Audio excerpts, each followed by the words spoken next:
Hi everyone, welcome back to the doctors अड्डा 247। मैं हूं शिप्रा तिवारी। बहुत बहुत स्वागत है मेरे प्यारे बच्चों। कैसे आप लोग? उम्मीद करी बहुत ही शानदार, जबरदस्त और जिंदाबाद होंगे। आज मैं आप लोगों के लिए एक एनालिसिस लेके आई हूँ।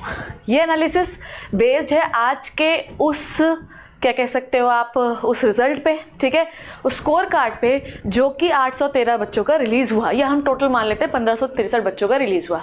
इस स्कोर कार्ड के बेसिस पे मैं आपको बताऊंगी कि 2025 में कैसा कट ऑफ होने वाला है और कंक्लूजन बताऊंगी कि ग्रेस मार्क्स प्रॉब्लम था या कुछ और था। चलिए शुरू करते हैं आज का वीडियो, ध्यान से सुनिएगा। रैंक इन्फ्लेशन के बारे में बात करेंगे सबसे पहले। हालांकि मैंने आप लोगों को सुबह के वीडियो में बताया था, पर और थोड़ा सा डिटेल में बात करेंगे।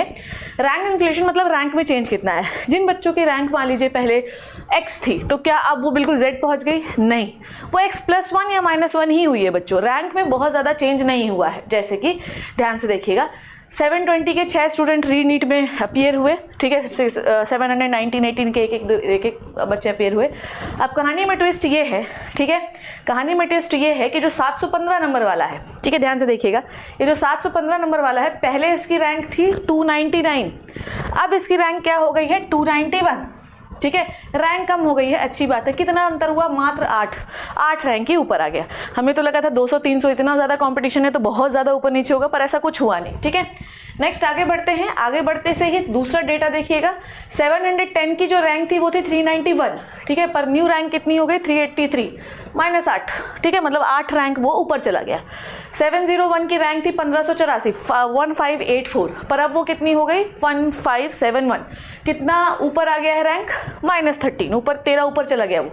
688 की रैंक थी 5401, अब रैंक कितनी न्यू रैंक हो गई? 5384, मतलब 17 रैंक वो ऊपर चला गया। अगर मैं पूछूं कि कहीं पर वो नीचे आ रहे हैं, ठीक है, and this is for unreserved category, ठीक है, this is for unreserved category. मैं पहले ही बता दे रही हूँ, ये अनरिजर्व्ड कैटेगरी की बात है, क्योंकि ओबीसी और इसका डेटा मैंने आपको सुबह बताया था कि उनमें बहुत ज़्यादा रैंक इन्फ्लेशन हुआ नहीं है।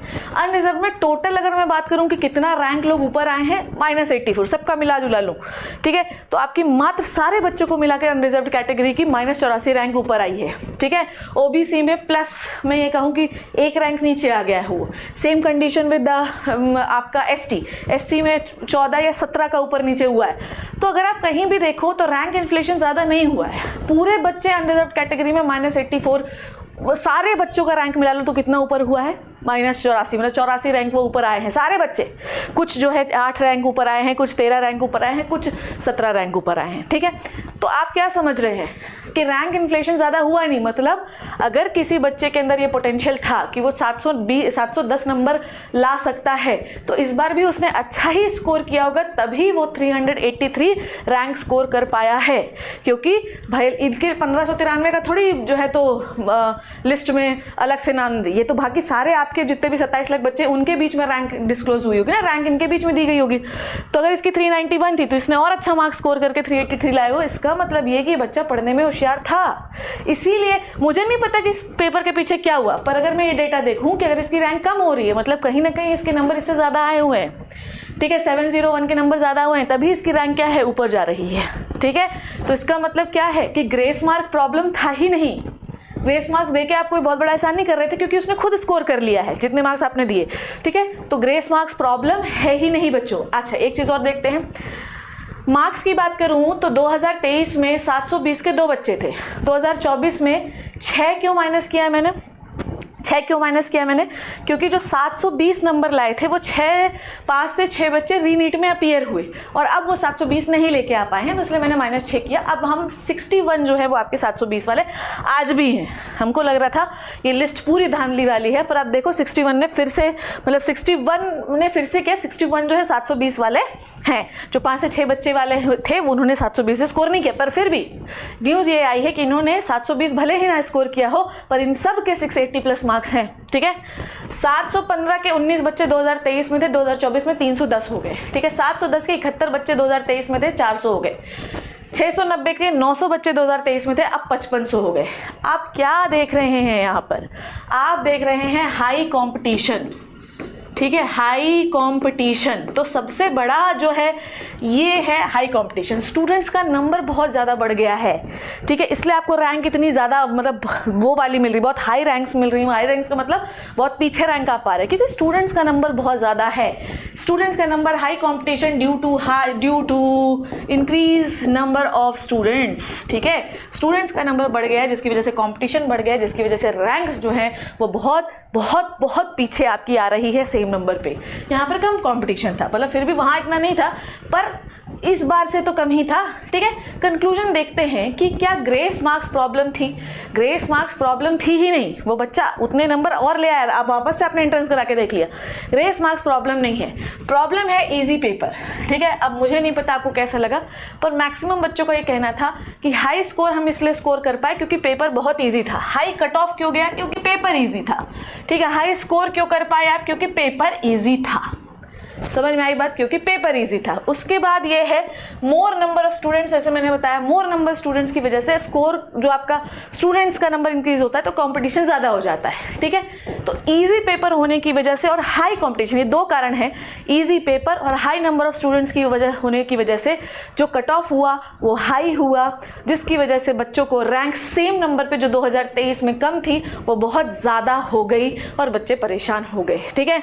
ओके, तो अगर आप ये सोच रहे हैं कि वो 67 बच्चे धांधली वाले हैं तो अभी भी 61 बच्चे जो है 720 पर स्कोर कर रहे हैं और वो 6, मैंने बताया 6 भी ज़्यादा स्कोर कर रहे हैं। मुझे नहीं पता इसके पीछे क्या है पर ये रियलिस्टिक न्यूज़ है। अब कहानी में ट्विस्ट ये है कि अगर आप ये प्रेडिक्ट करना चाहते हैं कि 2025 का पेपर कैसा होगा, ठीक है, 2025 का पेपर कैसा होगा, कट ऑफ कैसा होगा, तो याद रखना कि कभी भी एनटीए जो है ना वो बहुत टफ पेपर नहीं बना सकता, ठीक है। आपका पेपर इजी टू मॉडरेट ही बना सकता है, ठीक है। ये रूल्स है, आप बहुत ज़्यादा टफ पेपर नहीं बना सकते क्योंकि अगर आप मिस्टर धर्मेंद्र प्रधान का इंटरव्यू देखेंगे तो आप ये सुनेंगे उनके इंटरव्यू में, प्रेस कॉन्फ्रेंस में या आज तक में कहीं इंटरव्यू दिया था, इस इंटरव्यू में उन्होंने बोला कि हम पेपर को आसान इसलिए बनाते हैं ताकि गांव पे जो लेस फैसिलिटी पे पढ़ रहा बच्चा है वो भी पेपर को अटेम्प्ट करके डॉक्टर बन सके, इसलिए हम पेपर हार्ड नहीं बनाते। तो पेपर हार्ड नहीं बनेगा, ईजी टू मॉडरेट बनेगा। कट ऑफ कैसी जाएगी? कट ऑफ हाई ही जाएगी, ठीक है, क्योंकि अब हम सब कंपटीशन कैसा रहेगा बच्चों? कंपटीशन भी हाई ही रहेगा, ठीक है। अब अगर आप ये सोचते हैं, मेरी बात को ध्यान से समझना, अगर आप ये सोचते हैं कि बच्चों का नंबर कम हो जाएगा, बिल्कुल कम नहीं होगा, उतने ही बच्चे देंगे। कट ऑफ कैसा होगा? हाई होगा, क्योंकि अब बच्चे और सजग हो चुके हैं कि मुझे इतना स्कोर करना है, क्योंकि अगर मैं इतना स्कोर नहीं कर रहा हूँ तो क्या पता कि मेरा 710 नंबर होने के बावजूद 400 रैंक आए, ठीक है। तो हर बच्चा होड़ पे लगाएगा कि मेरे 720 नंबर आए। तो मुझे ऐसा लगता है कि इस साल तो इतना नंबर 720 का, अगले साल इससे भी ज़्यादा हो सकता है बच्चों। तो हाई कंपटीशन के लिए रेडी रहिए, हाई कट ऑफ के लिए रेडी रहिए। पेपर कभी भी टफ नहीं बनता। तो आपका एक्यूरेसी लेवल कैसा होना चाहिए? अगर मैं पूछूं कि अगर आप लिटरली नीट करना चाहते हैं तो आपका एक्यूरेसी लेवल कितना होना चाहिए? 100%।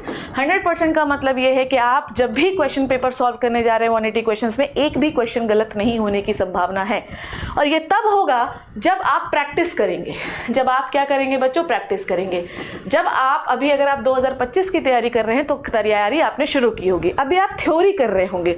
जब भी आप एक्यूरेसी 100% चाहते हैं बच्चों तो ध्यान से समझना, आपके में ये होना चाहिए, ये वाला आपको पढ़ना है।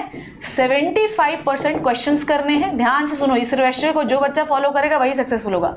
और 25% थ्योरी पढ़नी है। इसका मतलब ये नहीं कि 25% थ्योरी पढ़ के छोड़ देना है। इसका मतलब ये कि दिन में ये 24 घंटे होते हैं और अगर आप 12 घंटे पढ़ाई करते हैं तो सिर्फ 12 घंटे का 25% टाइम ही आप थ्योरी को देंगे और 75% टाइम जो है क्वेश्चन को देंगे। जो बच्चा इस स्ट्रैटेजी को फॉलो करेगा उसके डेफिनेटली इतने नंबर आएंगे। याद रखना कि जब भी हम ऑब्जेक्टिव कॉम्पिटिशन को फॉलो करते हैं जिसमें ऑब्जेक्टिव क्वेश्चन आते हैं उसमें थ्योरी का कोई रोल नहीं होता। हाँ, क्योंकि आप बायोलॉजी के स्टूडेंट हैं तो आपको थ्योरी पढ़ना पड़ेगा, इसीलिए मैंने आपको 25% समय दिया है। कई बार हम चैप्टर्स को पढ़ते हैं और हमको मतलब कई बार आप चैप्टर को नहीं भी पढ़ोगे पर उसके सवाल सॉल्व करोगे तो थ्योरी अपने आप समझ में आ जाएगी। मेरे बच्चों, मेरे हाथ जोड़ के आपसे विनती है कि अगर आप लिटरली नीट के लिए सीरियस हैं सुनिए ध्यान को, अगर आप लिटरली नीट के लिए सीरियस हैं तो 75-25 का रूल आज ही से अपनाना शुरू करिए, नहीं तो आखिरी में पछताने के अलावा कुछ नहीं बचेगा। I hope you learn and enjoyed the video. Comment section में बताना कि तुम्हें ये वीडियो कैसा लगा और तुम्हारी तैयारी कैसे चल रही है, और आप मुझसे कोई चैप्टर पढ़ना चाहते हैं तो वो कौन सा होगा, please comment below. Thank you so much, take care and bye bye.